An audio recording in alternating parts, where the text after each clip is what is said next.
Hello. तो 10th class में maths का हमारा जो फर्स्ट चैप्टर है वो रियल नंबर्स है। ठीक है, रियल नंबर्स हम लोगों ने 9th स्टैंडर्ड में भी पढ़ा है। वो हमारा चैप्टर था, फर्स्ट चैप्टर ही था, लेकिन वो नंबर सिस्टम उस चैप्टर का नाम था। लेकिन हम लोगों ने सारे रियल नंबर्स किसको बोलते हैं वो सभी हम लोगों ने पढ़ा था। Natural numbers, whole numbers, integers, rational number, irrational number, सारा हम लोगों ने पढ़ा था। And these all are called real numbers. तो हम लोग रिफ्रेश कर लेते हैं एक बार कि हम लोगों ने 9th स्टैंडर्ड में क्या पढ़ा था, और फिर हम लोग 10th की ओर प्रोसीड करते हैं। तो फर्स्ट हमारा नंबर था, हम लोग उसको natural number and whole number को ऐसे नहीं करते हैं, सेपरेट नहीं करते, इंटीजर्स करके करते हैं। फर्स्ट हमारा जो नंबर था वो था इंटीजर्स। ठीक है, फर्स्ट नंबर जो था वो हमारा इंटीजर्स था। और इंटीजर्स में अगर हम लोग उसकी एग्जांपल दें तो उसकी एग्जांपल सपोज जैसे इधर इनफाइनाइट से स्टार्ट हो रहा है, suppose -3, -2, -1, 0, 1, 2, 3 and so on. So first जो हमारा ये इसको हम लोग क्या बोलते हैं, इसको हम लोग बोलते हैं निगेटिव इंटीजर्स। ये हो गए निगेटिव इंटीजर्स। ठीक है, and this one is called, this 0 is called zero integer. Okay, and this one is called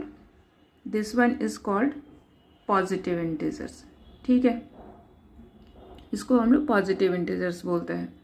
ये हमारा निगेटिव इंटीजर्स है, ये 0 हो गया, और ये पॉजिटिव इंटीजर्स है। ओके, और इसी में हम लोग अगर natural numbers and whole numbers बोलें तो this 1, 2, 3, 4, 5, 6 and so on are called natural numbers, and 0 से अगर स्टार्ट कर देते तो वो होल नंबर्स आ गया। तो हमारा फर्स्ट जो हो गया वो इंटीजर्स हो गया। इंटीजर्स किसको कहते हैं, वी ऑल नो किसको कहते हैं। ठीक है, अब हमारा दूसरा नंबर आता है रैशनल नंबर्स। ठीक है, रैशनल नंबर्स। रैशनल नंबर्स में हम लोगों ने 2 टाइप के नंबर्स पढ़े थे।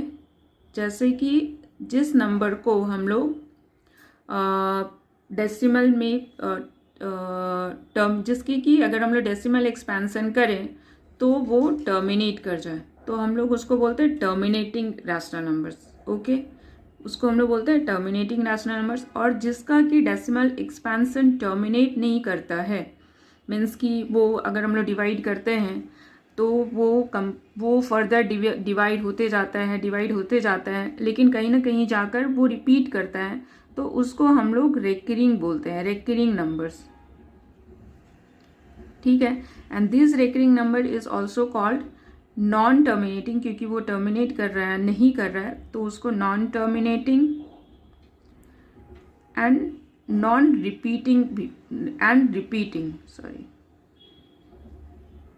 Non terminating and repeating rational numbers बोलते हैं, जिनका कि डेसिमल एक्सपेंशन टर्मिनेट तो नहीं करता लेकिन वो रिपीट करता है। ठीक है, तो उसको हम लोग क्या बोलते हैं, वो भी हमारा रैशनल नंबर का ही एक टाइप होता है। एक होता है टर्मिनेटिंग एंड दूसरा होता है नॉन टर्मिनेटिंग। तो वो टर्मिनेटिंग एंड नॉन टर्मिनेटिंग किस तरह से होता है वो हम लोग देखते हैं। जैसे सपोज एक रैशनल नंबर है हमारा, रैशनल नंबर तो पता ही है कि जिसको कि p/q के फॉर्म में रिप्रेजेंट किया जा सके, where q is not equal to 0। ठीक है, and what is p suppose अगर p/q, अगर हम लोग टर्मिनेटिंग रैशनल नंबर के बारे में बात करें तो सपोज मान लो कि 1/4 है, तो 1/4 इज टर्मिनेटिंग, बिकॉज अगर हम लोग 1/4 अगर हम लोग इसका डेसिमल एक्सपेंशन करें तो डेसिमल एक्सपेंशन इसका 0.25 आएगा और रिमाइंडर 0 आ जाएगा, तो यहाँ पे 5 पे जाकर वो टर्मिनेट कर जाएगा। फिर उसी तरह से हमारा नंबर है सपोज 1/2 है, 3/5 है, 7/10 है, ये सारे हमारे टर्मिनेटिंग रैशनल नंबर्स हैं। ठीक है, अब non terminating rational numbers non terminating जो होते हैं और रिपीटिंग रैशनल नंबर्स किस तरह के होते हैं। सपोज हमारा रैशनल नंबर ये भी तो p/q के फॉर्म में ही होगा, where q is not equal to 0, क्योंकि रैशनल नंबर है तो यही है डेफिनेशन। लेकिन हमारा जो नंबर होगा रैशनल नंबर वो इस तरह से होगा, सपोज 1/3। तो 1/3 में अगर हम लोग 1 को 3 से डिवाइड करते हैं, सपोज 1 को 3 से डिवाइड किया तो ये डेसिमल, और ये हो गया 3 3 9, ये 1 आ गया, फिर से 3 3 जा 9, मीन्स कि ये क्या हो रहा है हमारा, ये 3 3 3 वो रिपीट करते जाएगा। तो इसमें रिमाइंडर जो है वो कभी भी remainder is not equal to 0, ये 0 नहीं आ रहा है, तो इसलिए हम लोग इसको क्या बोलते हैं, नॉन टर्मिनेटिंग। ये टर्मिनेट नहीं कर रहा है क्योंकि रिमाइंडर 0 नहीं आ रहा है और रिपीट कर रहा है, इसके जो कोशिएंट है वो रिपीट कर रहे हैं। एक यहाँ पे 0.33 वो रिपीट कर रहा है, डॉट डॉट डॉट, जितने भी डिवाइड करते जाओ वो रिपीट करते जाएगा। तो इसको हम लोग non terminating but repeating rational number बोलते हैं। इसको हम लोग इस तरह से भी लिखते हैं, 0.3 बार। बार मतलब जो रिपीट हो रहा है, ठीक है। सपोज इसी तरह से हमारा 1/7 हो गया, 2/7, 5/9 हो गया। ये सभी भी रैशनल नंबर्स हैं, लेकिन ये टर्मिनेटिंग नहीं है बट रिपीटिंग है, ठीक है। कहीं ना कहीं जाकर इसका डेसिमल एक्सपेंशन रिपीट करेगा।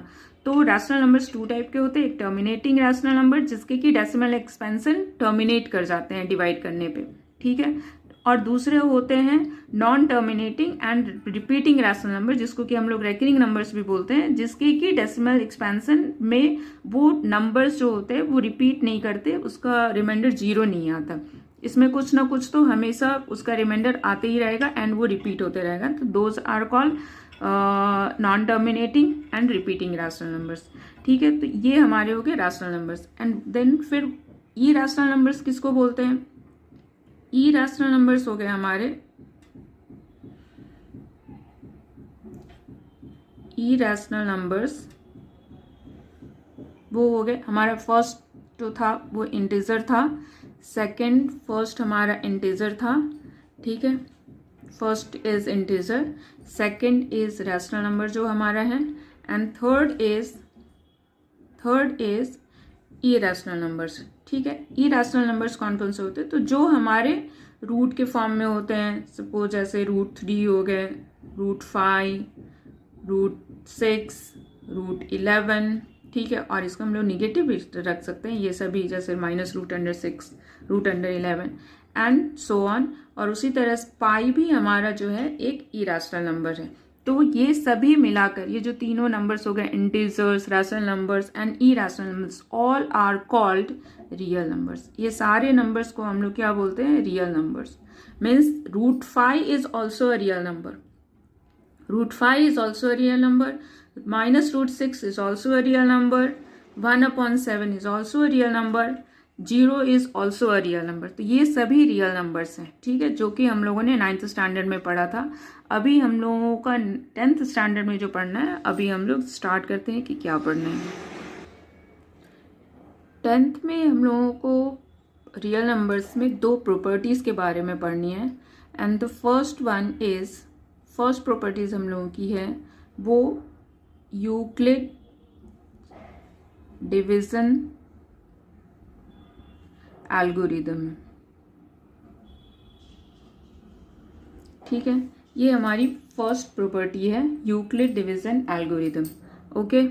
अब यूक्लिड डिवीजन एल्गोरिदम में हम लोगों को ये एक्चुअली ये डिवीज़न एल्गोरिदम है। एल्गोरिदम का मतलब क्या होता है, एल्गोरिदम मीन्स कि हम लोगों ने शायद प्रोग्रामिंग और कंप्यूटर लैंग्वेज अगर सीखा है तो एल्गोरिदम से हम लोग अवेयर होंगे। एल्गोरिदम मीन्स कि प्रूवन स्टेटमेंट्स अगर बार बार लिखे जाते हैं तो वो स्टेटमेंट्स को, और फिर हम लोग का एक सोल्यूशन आता है, तो उस स्टेटमेंट्स को, नंबर ऑफ स्टेटमेंट्स को हम लोग एल्गोरिदम बोलते हैं, ठीक है।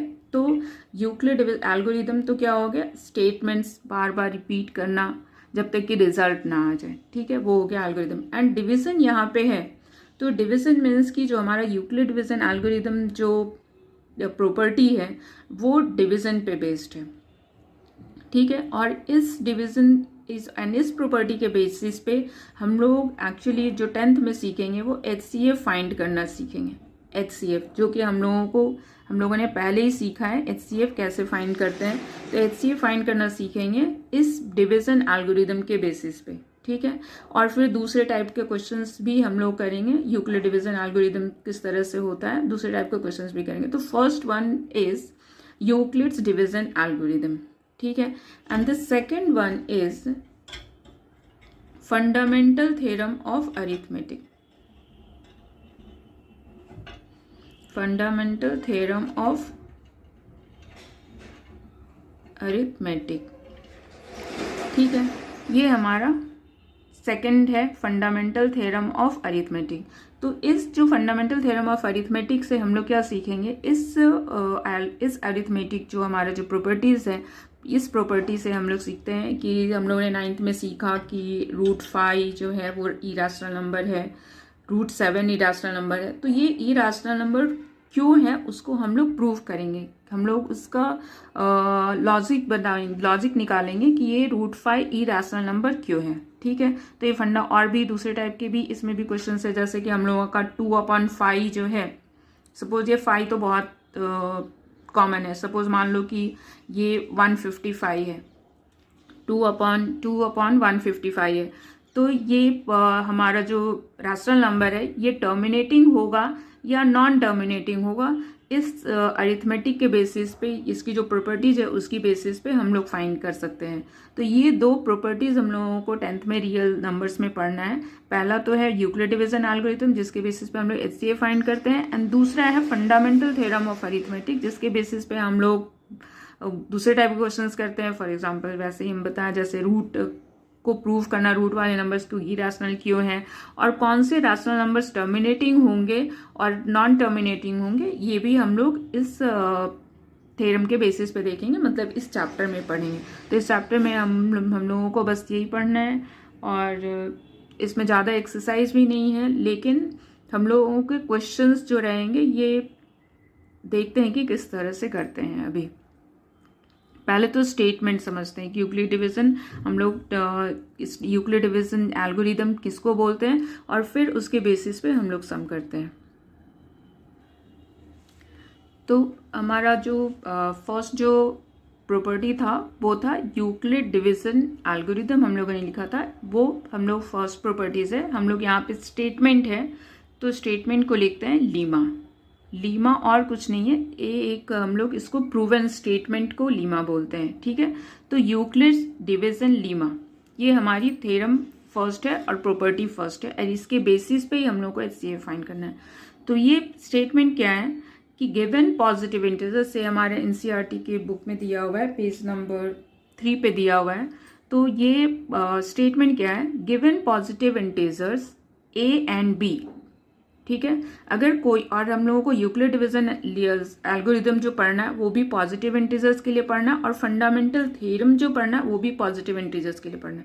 दोनों ही हम लोगों को 10th स्टैंडर्ड में पॉजिटिव इंटीजर्स के लिए पढ़ना है, इवन दो कि वो सारे नंबर्स के लिए डिफाइन है, तभी भी हम लोगों को पॉजिटिव इंटीजर्स के लिए पढ़ना है। ओके, तो ये जो हमारा स्टेटमेंट क्या था, given positive integers A and B, अगर कोई दो पॉजिटिव इंटीजर्स हम लोगों को गिवन है, तो देयर एग्जिस्ट यूनिक इंटीजर्स, तो वहाँ पे Q एंड R दो यूनिक इंटीजर्स एग्जिस्ट करेंगे, जो कि सेटिस्फाई क्या करेंगे, A is equal to BQ plus R, A is equal to BQ plus R। ठीक है, where R is less than B and greater than equal to 0। तो ये जो R क्या है हमारा, लेस देन B होगा and greater than equal to 0 होगा। A एंड B तो हमारा पॉजिटिव इंटीजर्स हम लोगों ने सपोज किया था, कोई भी हो। देन Q एंड R इस तरह से एग्जिस्ट करेंगे दोनों नंबर, जो कि यूनिक होंगे, और वो इसी दोनों नंबर्स के लिए होंगे, कहने का मतलब बाकी किसी भी दूसरे दो पेयर के लिए नहीं होंगे, ये दोनों इसी नंबर के लिए होंगे, और QR जो भी आएगा। अभी हम उसका एग्जाम्पल देके समझाते हैं कि सपोज उसका एग्जाम्पल किस तरह से होंगे। सपोज मान लो कि हम एक नंबर सपोज किया, सपोज A हमारा, एक A है और दूसरा B है। ये एक्चुअली जो हमारा जो थ्योरम है, जो प्रॉपर्टी है, एक्चुअली ये डिवीजन एल्गोरिदम जो हम लोगों ने सीखा है 7th 8th स्टैंडर्ड में, ये उससे ही एक्चुअली रिलेट करता है। डिवीजन एल्गोरिदम हमारा क्या था, चलो पहले डिवीजन एल्गोरिदम ही कर लेते हैं कि डिवीजन एल्गोरिदम क्या है। डिवीजन एल्गोरिदम में क्या था कि डिविडेंड इज इक्वल टू क्या होता था, divisor into quotient plus remainder. ये तो सबको याद होगा क्या था हमारा, dividend is equal to divisor into quotient plus remainder. ठीक है, तो यहाँ पे ये तुम्हारा ए जो है वो क्या हो गया, हम लोग इसको रिलेट कर सकते हैं डिविडेंड से। ठीक है, and B is divisor, Q is quotient and R is remainder. ठीक है, तो ये एक्चुअली हम लोग रिलेट कर सकते हैं ये जो डिवीजन एल्गोरिदम है उससे यूक्लिड डिवीजन लीमा को, और उससे अगर रिलेट करते हैं तो ये समझना बहुत ही इजी हो जाता है।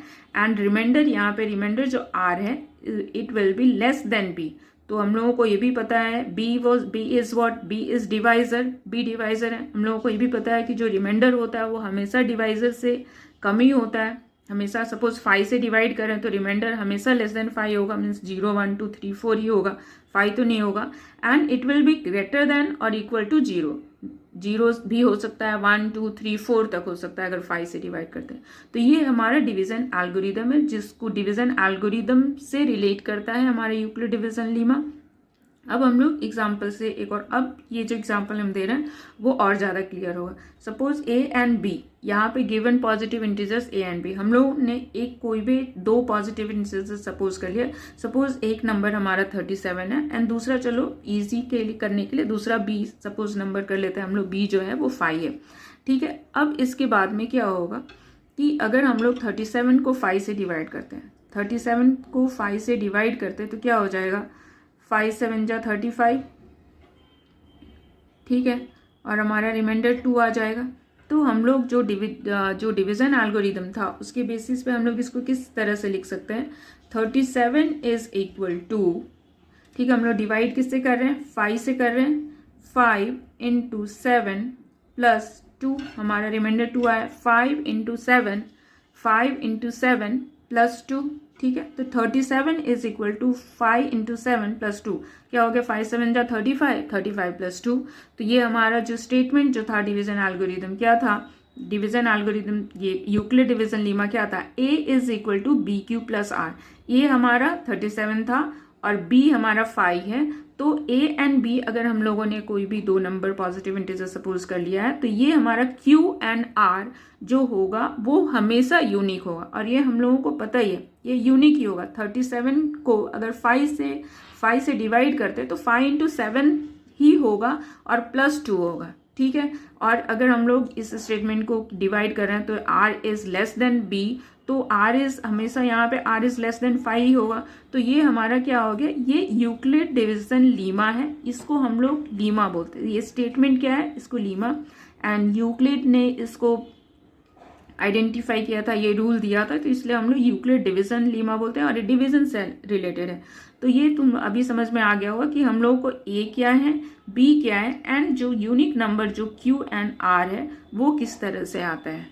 ठीक है, तो ये बहुत ही ईजी है हमारा प्रॉपर्टी, और इसके बेसिस पे हम लोग HCF फाइंड करना सीखेंगे। लेट्स सी कि कैसे सीखते हैं, वो भी बहुत ही ईजी है और फिर अच्छा लगेगा उसको सीखने में। सपोज हम लोगों का फर्स्ट क्वेश्चन है, वो हम लोग का जो NCERT की बुक में एक्सरसाइज 1.1 है वो भी हम लोगों को HCF ही फाइंड करना है, और वो है find use Euclid division algorithm to find HCF। ठीक है, तो हम लोग फर्स्ट क्वेश्चन भी उस तरह से ही सीखेंगे। फर्स्ट क्वेश्चन हम लोग find HCF using Euclid's division algorithm. ठीक है, तो ये हम लोग HCF फाइंड करना सीखेंगे कि HCF किस तरह से फाइंड करते हैं यूक्लिड डिवीजन एल्गोरिथम को यूज करके। ठीक है, तो फर्स्ट हमारा सपोज हम लोगों ने दो नंबर ले लिया, फाइंड HCF ऑफ फर्स्ट जो हमारा क्वेश्चन है, सपोज हम लोग नंबर ले लेते हैं 75 एंड 20। ठीक है, 75 एंड 20 को हम लोगों ने जब ले लिया तो अभी हम लोग जैसे इसको ईजी करने के लिए हम लोग क्या करेंगे कि इसको हम लोग पहले लॉन्ग डिवीजन मेथड से HCF फाइंड कर लेंगे। लॉन्ग डिवीजन मेथड से हम लोग HCF फाइंड करते तो कैसे करते, 75 बड़ा नंबर है एंड ये इसका स्मॉलर नंबर है, तो हम लोग 75 को 20 से डिवाइड करेंगे। तो 75 को 20 से डिवाइड करेंगे तो क्या आ जाएगा, 23 जा 60। ठीक है, एंड फिर इसके बाद में 5 एंड 1। ठीक है, फिर 20 1 जा 5 एंड फिर उसके बाद में ये 15 एंड 5 3 ज़ा 15। तो ये तो हम लोगों को HCF फाइंड करना आता है, ठीक है। HCF फाइंड करने के लिए हमारा यहाँ पे रिमाइंडर 0 हो गया, मीन्स कि HCF क्या आ गया 5। ये तो हम लोगों को डिवीज़न एल्गोरिदम से आता था। अभी हम लोग इसको यूक्लिड डिवीज़न लीमा से कैसे करेंगे, तो उसके लिए क्या लिखते हैं हम लोगों को A is equal to Euclid division lemma जो था A is equal to BQ plus R था, ठीक है। इस फॉर्म में लिखना है। इस स्टेटमेंट जो है हमारी, ये हमारी 1 2 और 3 स्टेटमेंट आएगी, ठीक है। 3 लीमा आएगी, 1 2 एंड 3 लीमा आएगी। तो उसके बेसिस पे हम लोग इसको इस तरह से लिखना है, A is equal to BQ plus R where R is less than B and greater than equal to 0। इस तरह से हम लोगों को लिखना है। तो हम लोग स्टार्ट कैसे करेंगे, स्टार्ट करने के लिए हम लोग क्या लिखते हैं, since 75 is greater than 20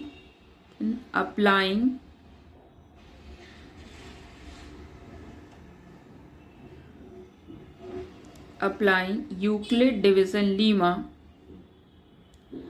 we get 75 is equal to, यहाँ पे ये जो 75 है, 75 हम लोगों ने एक हमारा क्या था 75 है और B क्या था हमारा 20 है। A 75 है एंड B 20 है, तो यहाँ पे B 20 हो गया। एंड फर्स्ट केस में हमारा क्या आया था, क्वोशिएंट क्या आया था 3 आया था, तो यहाँ पे इंटू 3 लिखेंगे एंड रिमाइंडर क्या आया था हमारा 15, तो प्लस 15। ओके, ये क्लियर हो गया। 75 is equal to 20 into 3 plus 15, ये हमारा स्टेटमेंट यहाँ से हो गया। फिर इसके बाद में रिमाइंडर तो हमारा अभी 0 नहीं आया, इसलिए फाइंड करने के लिए रिमाइंडर 0 आना चाहिए। ये हमारा रिमाइंडर है, ठीक है। फिर यहाँ पे रिमाइंडर 0 नहीं आया, तो since remainder is not equal to 0, remainder जो हमारा आया, remainder 15 is not equal to 0, फिर से हम लोग क्या करेंगे, apply Euclid division lemma to, अभी हम लोग को किस में और किस में यूक्लिड डिवीजन लीमा अप्लाई करना है, 20 एंड 15 में। ये जो हमारा जो डिवाइजर था और जो हमारा रिमाइंडर था, ये दोनों में यूक्लिड डिवीजन लीमा अप्लाई करना है, ठीक है। जो हमारा डिवाइजर एंड ये जो हमारा रिमाइंडर था, Euclid division lemma to 25 and 15, we get, हम लोगों को क्या मिला वो हम लोग देखते हैं।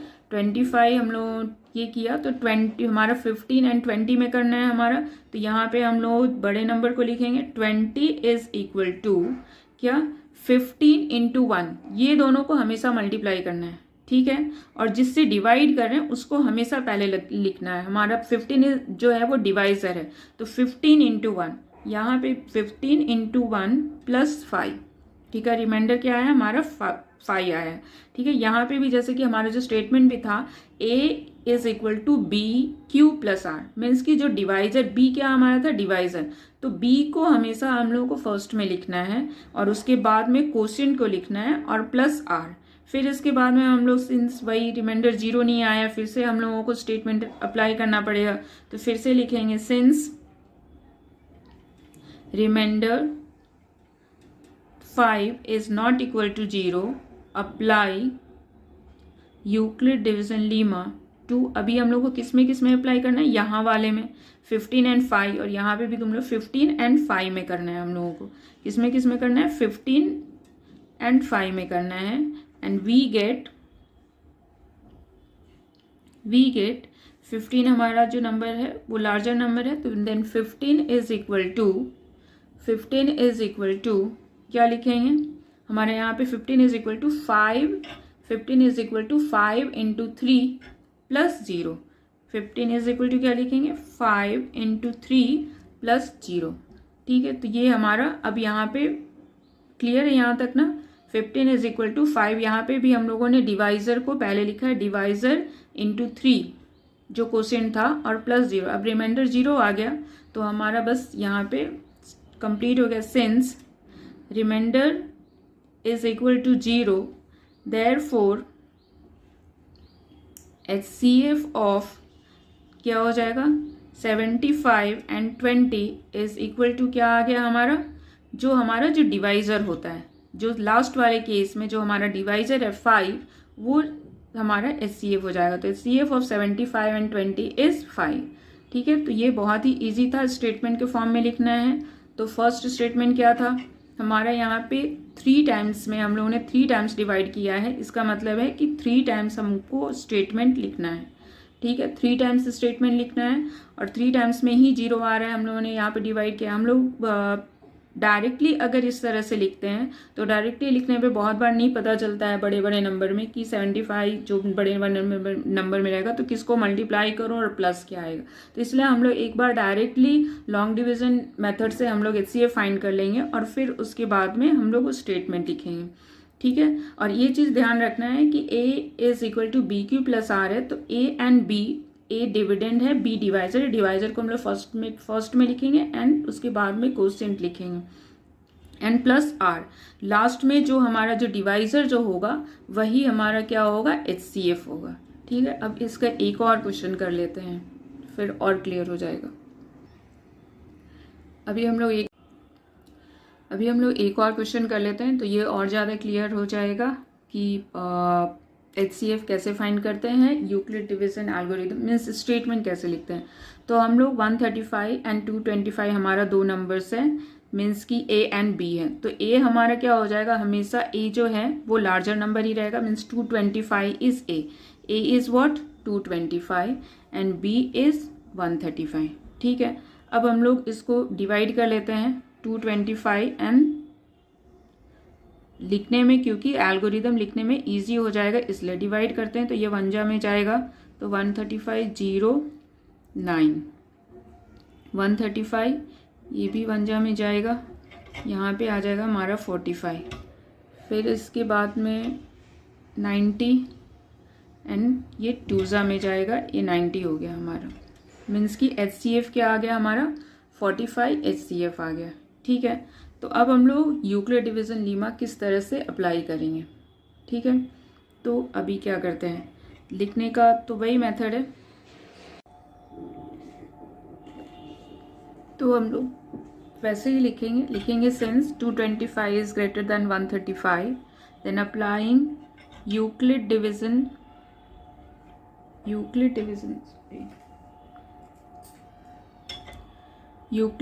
Lima, applying Euclid division lemma we get, क्या हम लोगों को करना है, फिर हमारा A हमारा 25 है एंड B 135 है। तो यहाँ पे हम लोग किस तरह से लिखेंगे, A is equal to BQ plus R होता है। तो 225 इज इक्वल टू 135 B है, 135 हमारा डिवाइजर है, तो 135 इंटू क्वेश्चन क्या आया था हमारा 1, तो इंटू 1 और प्लस R, रिमाइंडर क्या आया था हमारा 90, तो प्लस 90। अभी हमारा यहाँ पे 90 0 नहीं है, रिमाइंडर 0 नहीं है, तो यहाँ पे हम लोग को वही लिखना पड़ेगा, since remainder 90 is equal to not 0, therefore apply Euclid division lemma to किसमें अप्लाई करना है हम लोग को यूक्लिड डिवीजन लीमा, ये 90 एंड 135, यहाँ पे 135 एंड 90 में करना है। ठीक है, 135 एंड 90 वी गेट 135 एंड 90 में करना है। तो अभी हम लोग को क्या लिखना है, यहाँ पे A हमारा 135 है, तो 135 इज इक्वल टू 90 हमारा क्या है, डिवाइजर। 135 हमारा A है मीन्स डिविडेंड एंड 90 और क्वेश्चन क्या आया था, अगेन 1 आया था, तो इंटू 1 प्लस रिमाइंडर क्या आया था हमारा 45, तो प्लस 45 हो गया। ठीक है, again same statement, since reminder जो है हमारा वो 45 है, रिमाइंडर 45 है एंड नॉट इक्वल टू 0 है, therefore apply Euclid division lemma to, कौन से 2 नंबर में हमारा करना है, 45 एंड 90 एंड 45 वी गेट, क्या हम लोगों को स्टेटमेंट हम लोगों का क्या आ जाएगा, हम लोगों का था 90 एंड 45, A 90 है एंड B 45 है, तो 90 एंड 45 में करने पे आ जाएगा हमारा 90 को हम लोग को यहाँ पे भी लिखना होगा एंड 45 इंटू 2 प्लस 0, ठीक है, तो ये हमारा स्टेटमेंट हो गया। अब यहाँ पे रिमाइंडर 0 आ गया, तो सिंस रिमाइंडर इज, जो किसी का कॉल आ गया था, ठीक है, तो यहाँ पे हम लोगों का क्या हो जाएगा, since remainder is equal to 0, ठीक है, रिमाइंडर 0 आ गया, therefore HCF of 225 and 135 is equal to 45। जो हमारा लास्ट केस के लिए डिवाइजर है वो हमारा 45 है, वो HCF हो जाएगा। तो इस तरह से हमारे यहाँ पे भी 3 स्टेटमेंट है, 3 लीमा है, 1, 2 एंड 3, क्योंकि यहाँ पे रिमाइंडर जब हम लोगों ने यूक्लिड डिवीजन, हम लोगों ने डिवीजन एल्गोरिथम से भी 3 टाइम्स हम लोग को डिवाइड करना पड़ा था, तब जाकर हमारे रिमाइंडर 0 आया था। तो यूक्लिड डिवीजन लीमा में भी 3 टाइम्स स्टेटमेंट लिखने पड़ेंगे, जो कि बहुत ईजी है। तो HCF ऑफ 225 एंड 135 क्या हो गया, 45, ठीक है, तो ये बहुत ही ईजी है। तो फर्स्ट क्वेश्चन क्या हो जाएगा, होमवर्क हो जाएगा, फर्स्ट क्वेश्चन रहेगा, फिर सेकेंड क्वेश्चन हम लोग, फर्स्ट क्वेश्चन होमवर्क है, फिर सेकेंड क्वेश्चन हम लोग फिर बाद में करते हैं, ठीक है। और फिर यहाँ पे और भी इंटरेस्टिंग चीज़ें देखने के लिए मिलेंगी इसी स्टेटमेंट से, जो कि हम लोग बाद में करेंगे और बाद में एक्सप्लेन करेंगे। अभी तो बस इतना ही समझना है, because this is new for all of you. So इतना ही अभी समझ के और स्टेटमेंट लिख लो तो बहुत ही अच्छा है। एक्चुअली कहीं पे भी कोई प्रॉब्लम नहीं होगा, लेकिन स्टेटमेंट लिखने में बहुत बार मिस्टेक हो जाती है अगर हम लोग ध्यान से नहीं लिखते हैं। तो ये तो स्टेटमेंट हो गया, ठीक है। तो ये HCF इस तरह से हमारा फाइंड हो गया, और हम लोगों को HCF जो फाइंड करने के लिए 10th में आएगा वो इसी तरह से आएगा। ओके, ठीक है, चलो, ऑल द बेस्ट।